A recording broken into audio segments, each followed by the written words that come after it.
And a presentation today is by our senior lecturer, Dr. Zatil Shalisa. And Zatil obtained her bachelor's and doctoral degrees in biotechnology from the University of Queensland in Australia. And she joined SEBA initially as a postdoctoral research fellow in 2017. And then after that, she was attached to the Academy of Sciences Malaysia as a project manager for Malaysia Open Science Platform. And she's still an ex officio team member for that committee.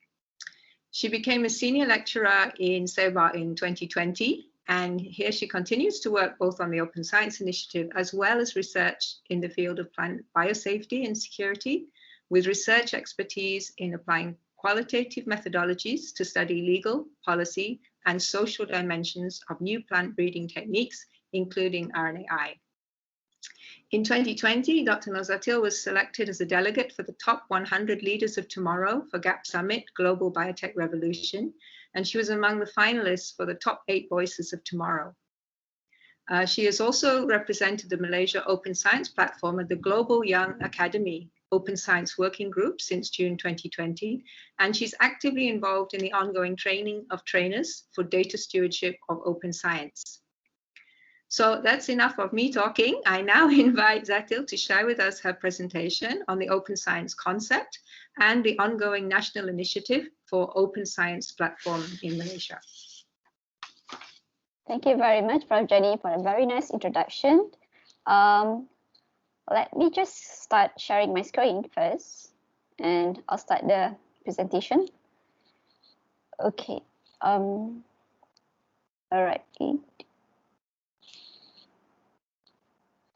So yes, so the topic that I'm going to talk about today, and this is a very important topic actually for Malaysia and also for the world. It's about open science and the national initiative Malaysia Open Science Platform. So just probably before we start, I'd like to just briefly introduce the evolution of how we are doing science in practical, in reality.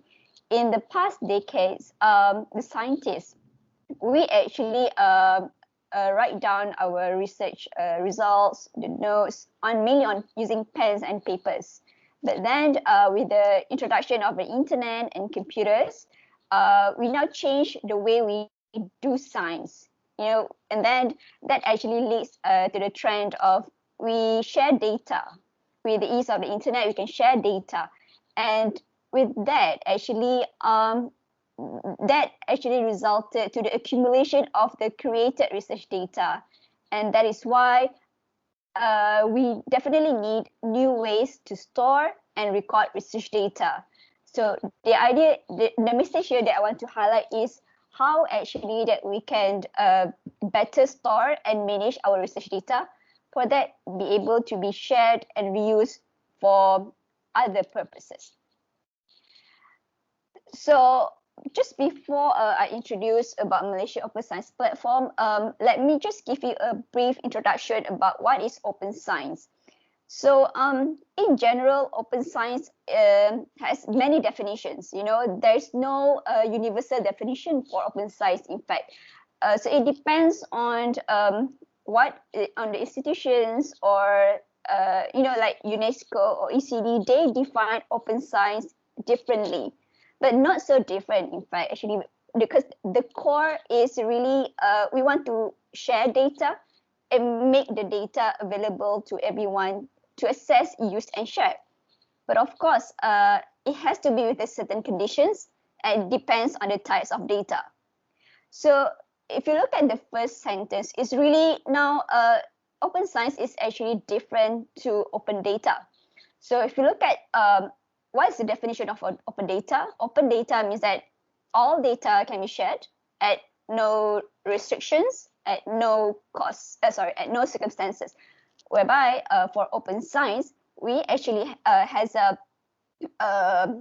like guided by a principle that we call as the FAIR principle.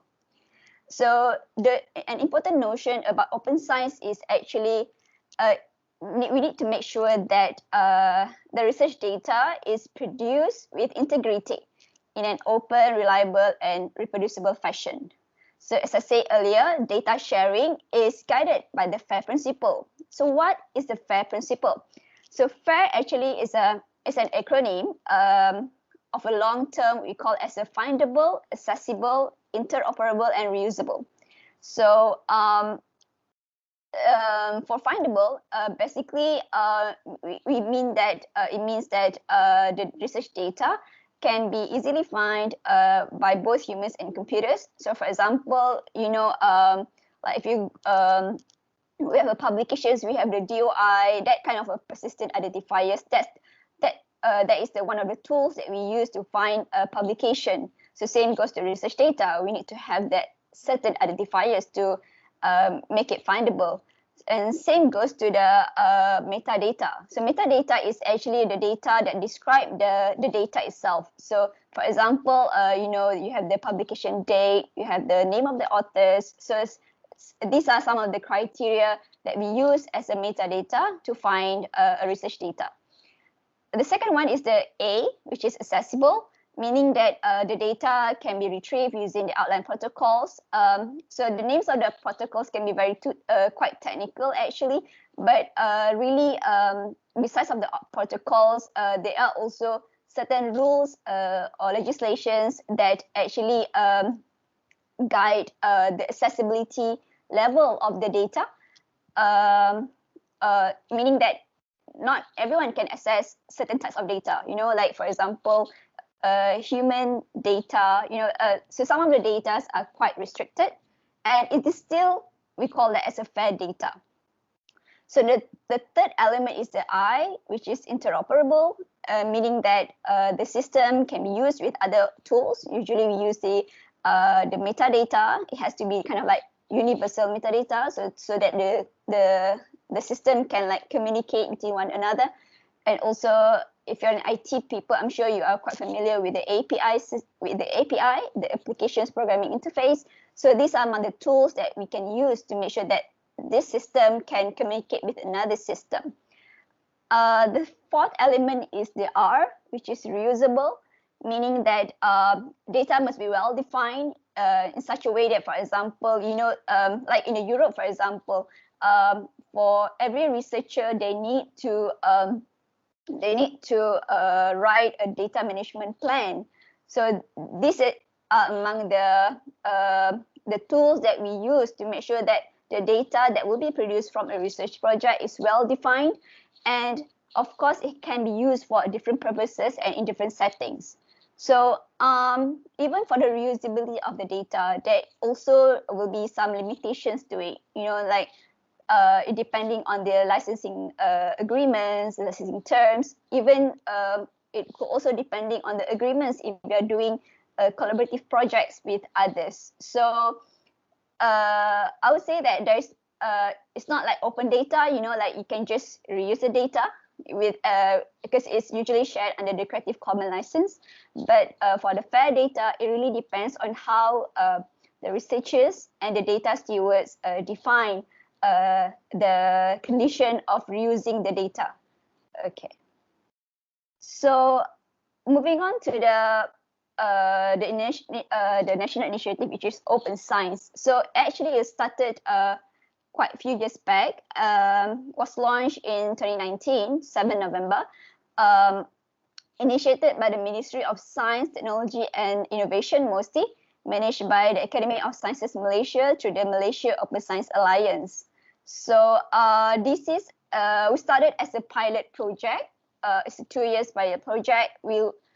So during this pilot phase, we would like to link with the 5 research universities. So meaning we have University of Malaya, we have University Kebangsaan Malaysia, University Putra Malaysia, University Science Malaysia, and University Technology Malaysia, and also other research institutes under MOSTI. So during this pilot project, we actually look into the initial 3 main areas. The first one is the landscape studies and guidelines for open science in Malaysia. So when we first started, actually, we conducted surveys to the librarians and also to the researchers. And also we interviewed a group of stakeholders just to gauge what is currently happening, or what is the current state of open science in Malaysia. And then from that, actually, we get some ideas how to formulate the national guidelines for open science.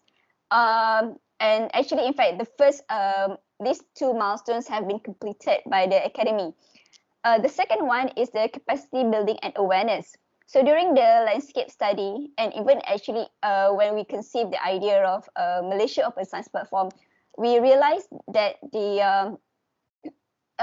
we need to build that capacity building. For example, it's the data stewards, to make sure that the ecosystem of open science in Malaysia is complete. Hence, the Malaysia Open Science Platform, through the working groups of capacity building and awareness, they actually are in fact actually organizing the second cohort for the training of trainers, data stewardship for open science, and to train future data stewards in Malaysia. The other element is the awareness. So they also engage with various platforms and approaches to create awareness and understanding about open science in the community. And the final one is the infrastructure. So of course, we need a platform actually to make sure, to put the data in, link them, and then make it shareable. So, so this Malaysia Open Science Platform pilot project actually, in fact, received support from the ministry. Okay, so the cabinet has approved the memorandum Jemaah Menteri, which was tabled by Musti on the 14th August 2020. So this is definitely a good start for the Malaysia Open Science Platform with the support of the cabinet. Well, moving on to the purpose of MOSP. So we view this MOSP as a strategic transformative initiative. We would like to strengthen the STI collaborative ecosystem in Malaysia towards achieving the shared prosperity vision 2030 and addressing the United Nations Sustainable Development Goals. More specifically, what we like to do for this pilot project is we want to gather and consolidate Malaysia's research data, which we believe that they are the valuable national assets in a platform that will enable accessibility and also the sharing of this data according to the FAIR principle that I mentioned briefly just now. So why this open science is very important, especially in Malaysia. So if you look at the other side of my slide, you can see that actually the government has spent millions of ringgit Malaysia to support our research efforts, And in fact, if you look at the statistics, we have thousands of researchers in the government research institutes and the agencies, and even 70K, more than 70,000 actually researchers employed in the public and also private institutions of higher learnings. So from these talents, we actually have produced, the country has produced a huge amount of research papers. All are very good, indexed by Scopus, and there are more like 15,000 domestic patents being filed. So the question now really is, so where does this data being stored? Besides, we all know there are the process data being put up as publications, but how about the raw data? Where are they being kept? Are they kept in the personal computers? Are they being kept in clouds, or are they being kept in a USB? So these are among the important reasons why we need a proper storage system to make sure that these data are not lost. Especially when the researcher retires, so it should not lost by right. So that's one of the reasons why this Malaysia Open Science Platform is very important. Well, moving on to the value of open science. So I'm not going to go through very detail of these bullet points, but really we would like to uphold these four main values. The first one is to promote responsible science. So just make sure that we want to promote the research to be done in a quality and high integrity. The second one is to democratize science, meaning that we as a researchers, we are accountable to the society, because the research, again, the research funding comes from the taxpayers' money. So we are accountable to the society. And on top of that, we also would like to enable citizen science participation, meaning in a research project, we would like to get participation from the community, from the society, to work together with us from the very beginning of conception of the idea, even up to the interpretation of results. And of course, this will also can benefit the industry, and also for policymakers, for the to get informed policy decisions. The third one is the research management. So this obviously very relevant for the funders, because the idea is with a better management of research data, it is important actually to maximize the data utility, by sharing it with others. Then we can make use it for other purposes. The second one is to minimize the cost of unnecessary duplication of research, and this is very, very important. And the third one is for better planning in research management and funding. The final value of MOSP is to advance the scientific progress. So the idea is, at the end of the day, with a whole lot of data being consolidated, being deposited on or being shared on a platform, this will allow a high-level big data analysis, and of course, with a platform, we can actually kind of like showcase our research, and we can foster collaborations with either our local or global counterparts, and ultimately we want to internationalize our local research. So this is really a snapshot of what is ongoing out there in other countries. So we have so it's not just Malaysia doing this open science. Actually, in fact, there are other countries like the US, Europe, and even our neighbor Indonesia, Singapore, and Australia. So all of these have their own open science initiatives. Some, like Australia, they have introduced this Australia Research Data Commons, which mainly focusing about the sharing of research data. Like if you look at Singapore, they have open access repositories. So there are actually, in fact, many open science initiatives out there, and that is why I call open science is a global movement, because everyone is, talking about it and doing open science.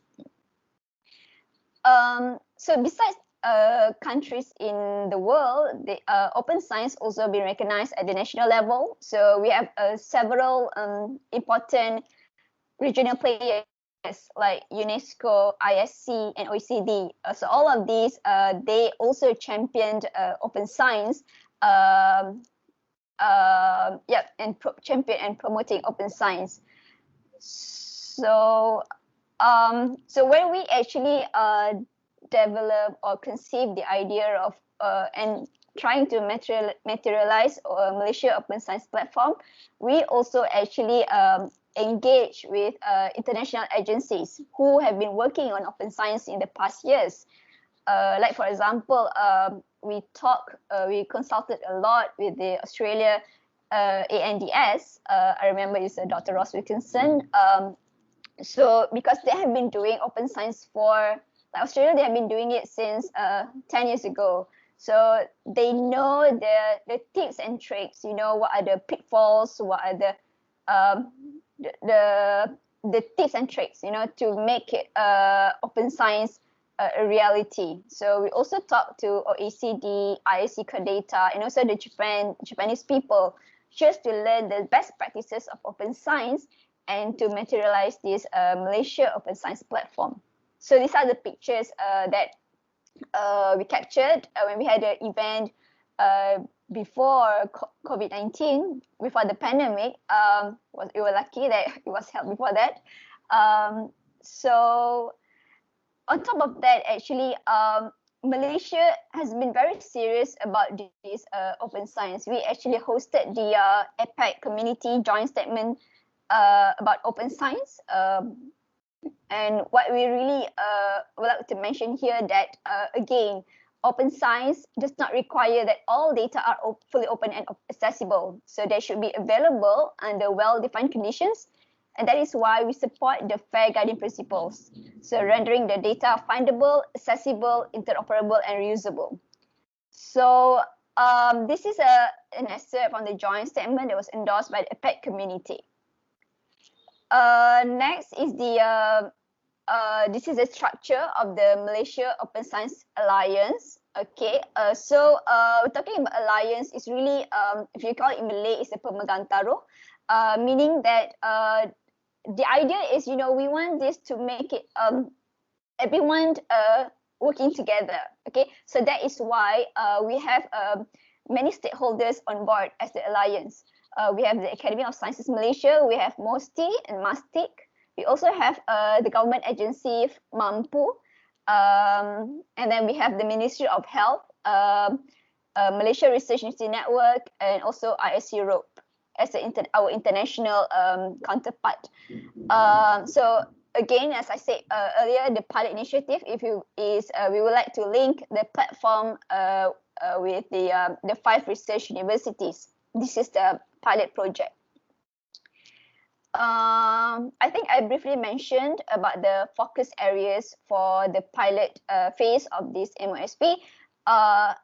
Like I mentioned before, we actually target to develop one landscape study, and actually we completed that, and we also completed the one national guidelines. We submitted both to MOSTI.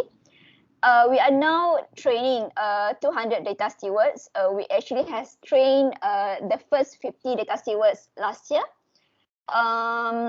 Then the fourth target is we want to reach as much as possible actually, but at the moment we target to have at least 500,000 people to get to know about what open science is.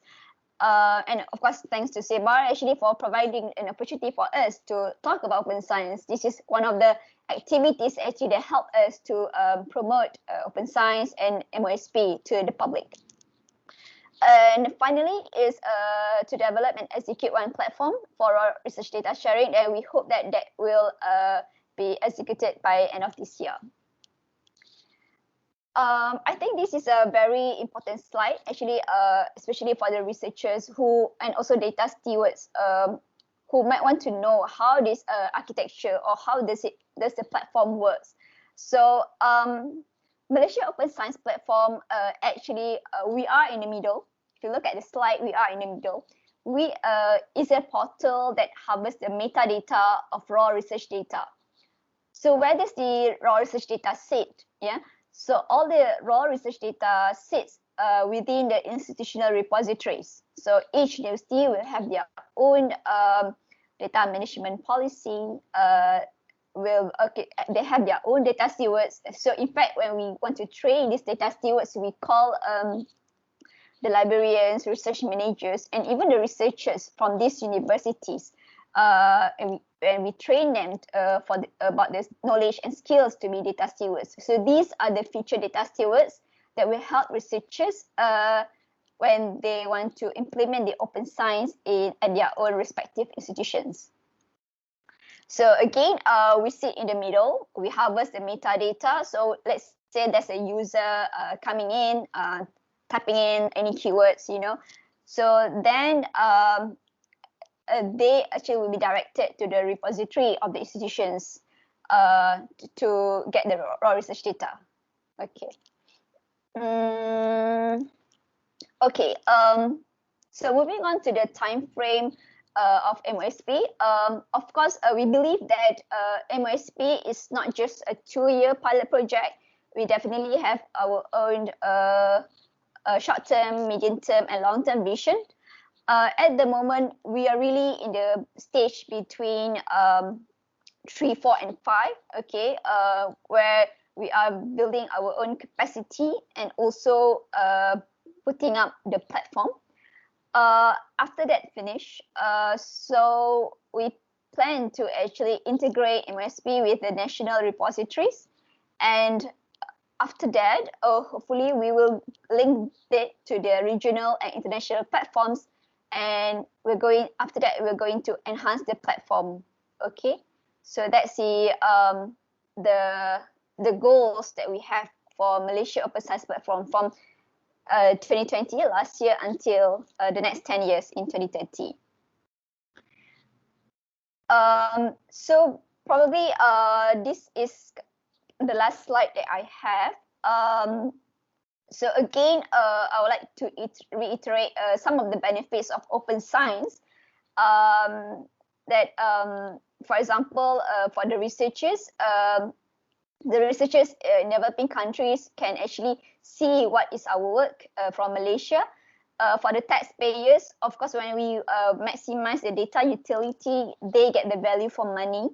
And then the complying with grant rules. Of course, when we make it research findings accessible to the public.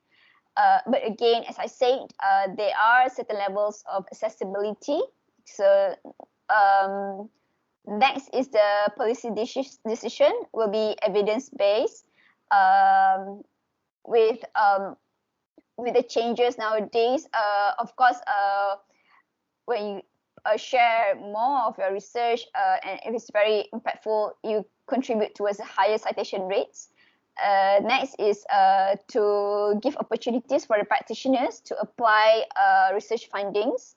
And more importantly, I think is for the researchers especially, we would like to increase our research visibility. I think that's all from me. I'm just sharing these some contact details for Malaysia Open Science Platform. So if you have, feel free to browse their website at the academyscience.gov.my/MSP. Or if you need the copy of the slides, you can email directly to the kakitangan_MSP@academyscience.gov.my. And also, I'd like to invite you to follow MSP on social media. We have a Twitter, Instagram, Facebook, and YouTube accounts. So, yeah, that's it. Thank you very much. Okay, thank you, Dr. Zatil. So we're now opening the platform for questions. I think there's a raise hand function you can use. And if you would like to ask a question, we prefer you put on your camera so we can see your face. But if you're too shy, you can also just speak. And I think we will also accept questions in the text box. And while you're thinking of your questions to ask, if you look at the meeting chat now, you will also see that a reminder, please, can we ask you to fill out the survey questionnaire for this seminar. So do we have any questions?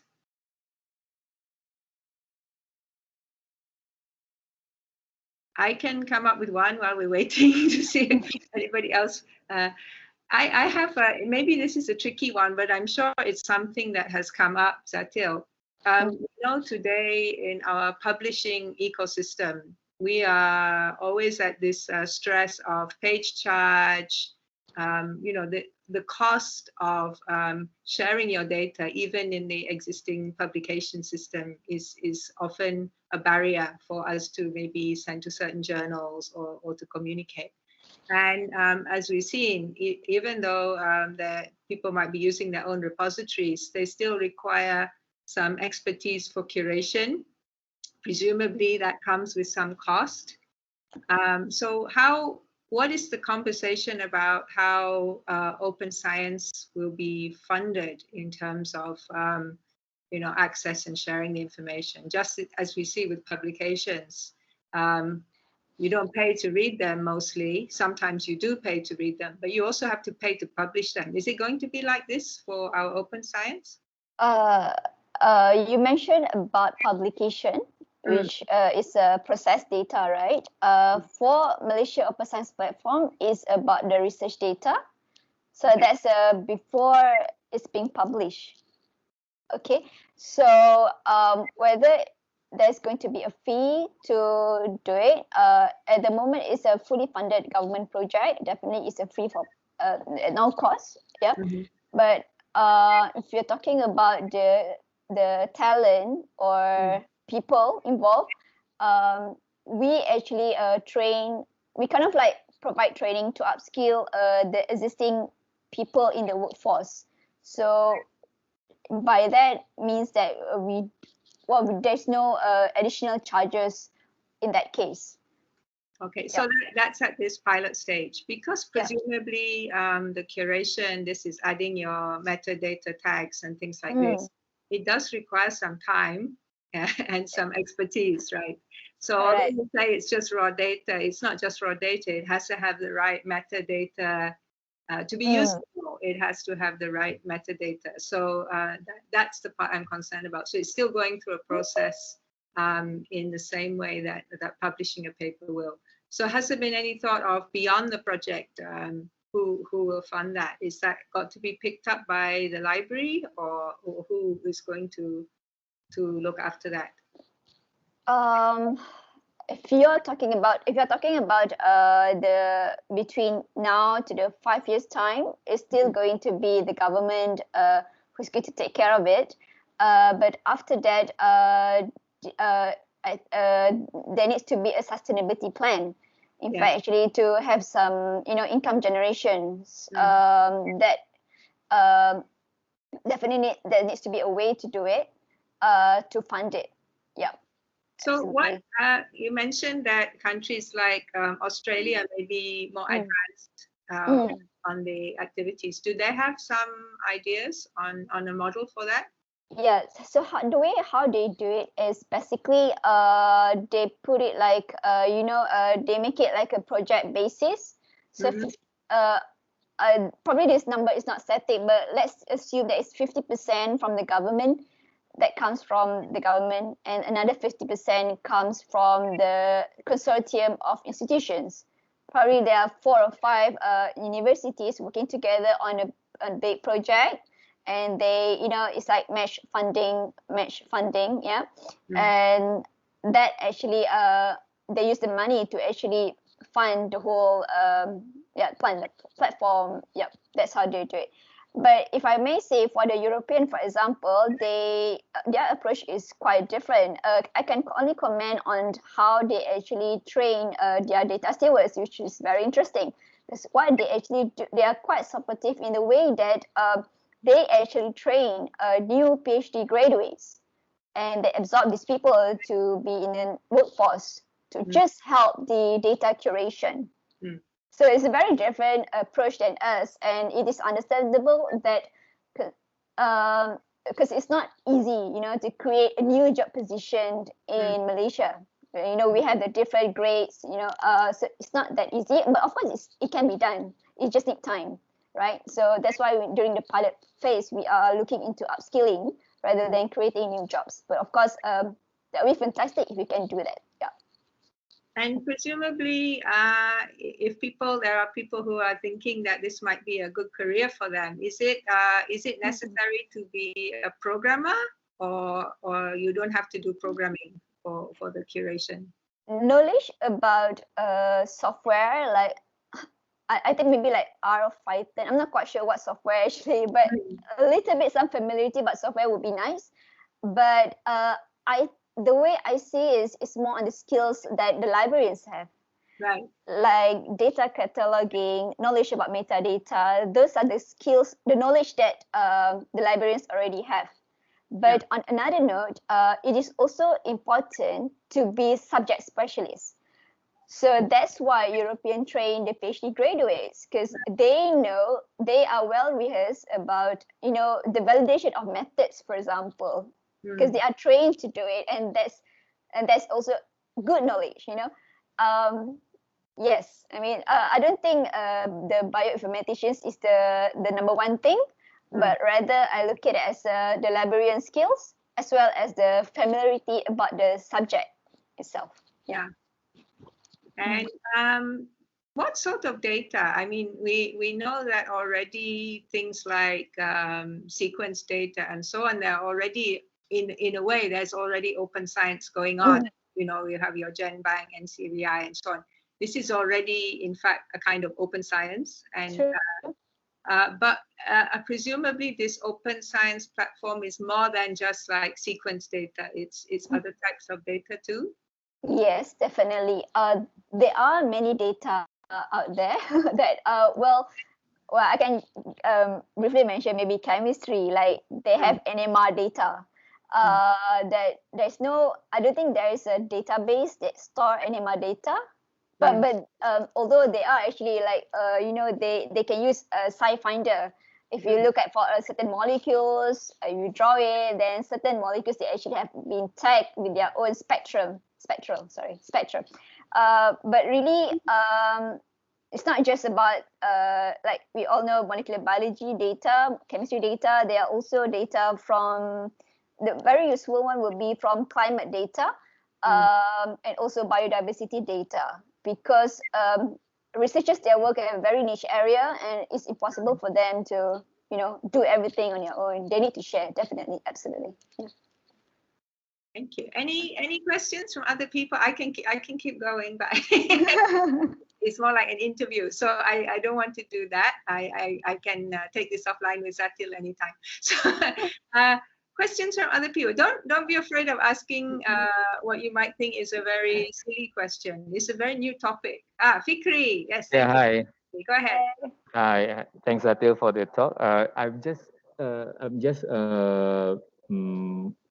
wanted to ask similar question to Prof. Jenny just now, because I was thinking, so in order for the data to be deposited basically into the platforms, the researchers themselves need to do the appropriate and the necessary sort of tagging. I don't know how to call it, but then you need to prepare the data with the appropriate sort of reference before they can submit the data to the system. Is that right? Because you mentioned just now that the librarians would be the PIC or the person handling the cataloging and stuff. So not necessarily having the background for the science that being done, the data that being generated. Okay. If I may take the question, let's put it this way. We actually train future data stewards who can help researchers to write the data management plan. Okay, so when you write a data management plan, there are many things, you know, inside, like name, creation of the date of the creation of data. But most importantly, I think that needs inputs from the researchers is the description of the data. So for example, like if I run a sample using LCMS, HPLC or NMR, so, you know, we have a certain temperature solution that we use, right? So only researchers can provide the data, and only researchers can actually fill in the data. So this data is very important, because without this data, then without this, I call it as metadata. Without this metadata, then the data is incomplete and cannot be reused at all. So the final details, the parameters that yes, definitely need to data. Definitely needs to come from the researchers. So basically, practical wise, like, you know, I mean, like not like in the future, like in the very soon near future, how much the time will be consumed for researchers, that definitely we haven't started this yet practically, and we look forward to see how this actually, because I see like, I don't know whether people see it as another thing that on top of everything else that they need to do, they need to now start to consider the tiny stuff in order to put the data into open science. So I don't know whether this being an option or what do you call it, obligation, or something that they need to do for all the researchers. So that it's going to change their perception about like putting their data on the platform.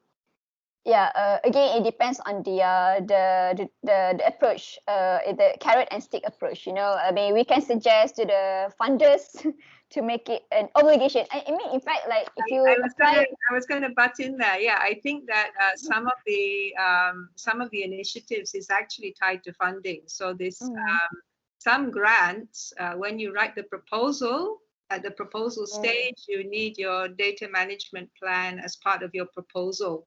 And if it's coming from, say, a government, they want to see that it is going to be made, the data is going to be made available. So there will be a push for this from government funding in various countries.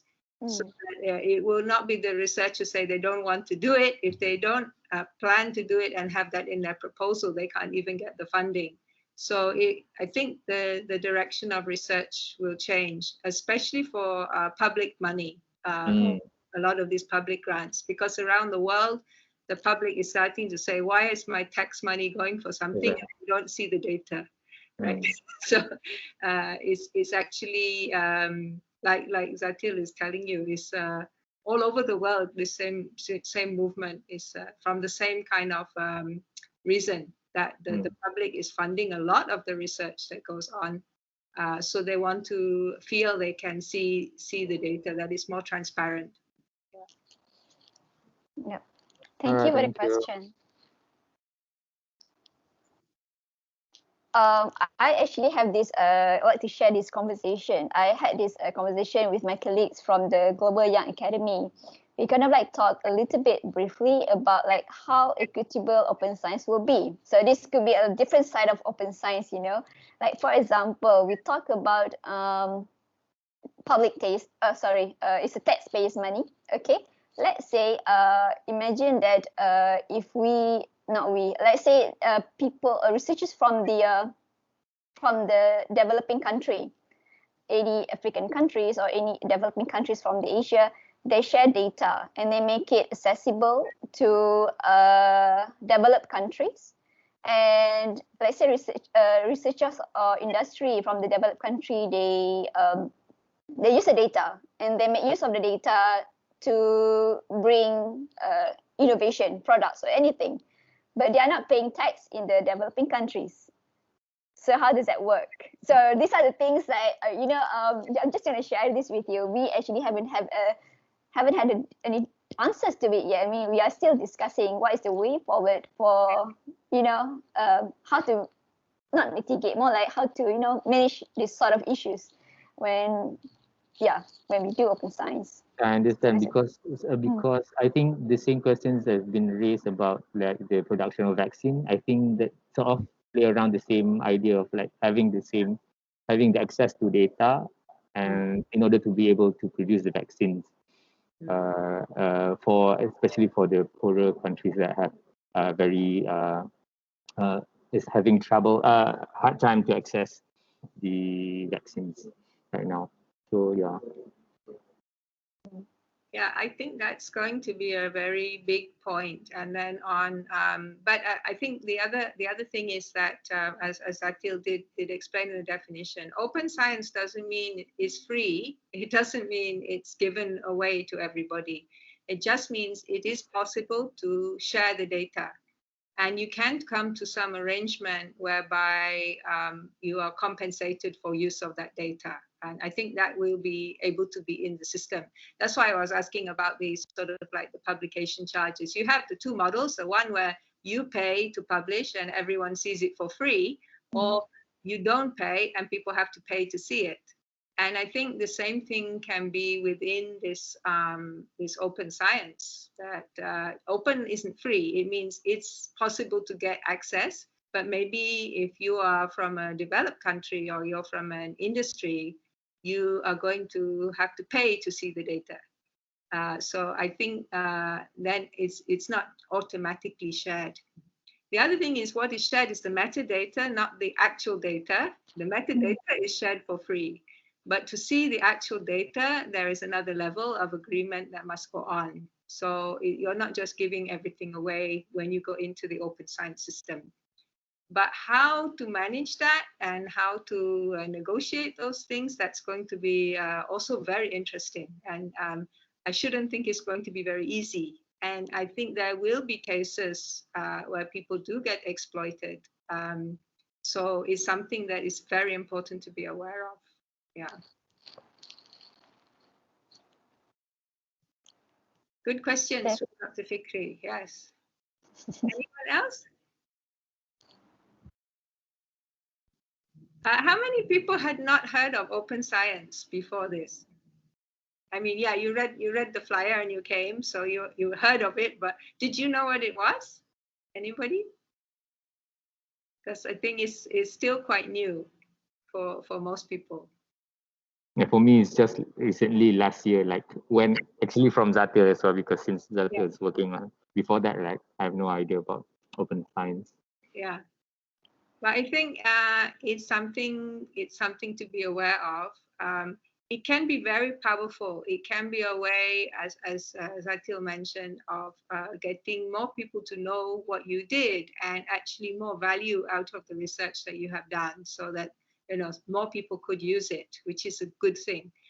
But it's of course maybe going to be more work to curate it, and maybe more negotiations for your collaborators who do you decide you actually really want to share the data with, and under what conditions.